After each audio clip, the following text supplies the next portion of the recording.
Welcome to our channel. If you're setting up an Uber Eats driver account and need to complete verification, follow these quick steps to get approved. Step 1. Download the Uber Driver app from the App Store or Google Play Store and create a driver account. Step 2. Provide your personal information including full name, phone number, email address, and social security number or tax ID. Step 3. Upload a clear photo of your driver's license or government-issued photo ID. Make sure all information is visible and the photo is not blurry. Step 4. Take a selfie as instructed by the app to verify your identity matches your uploaded ID. Step 5.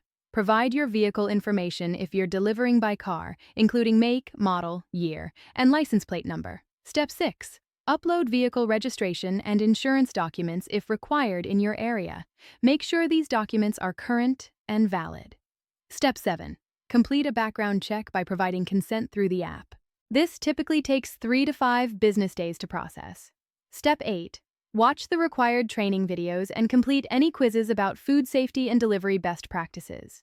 Step 9. Wait for approval notification. Once verified, you'll receive an email or app notification that you can start delivering. Don't forget to like this video and subscribe to our channel.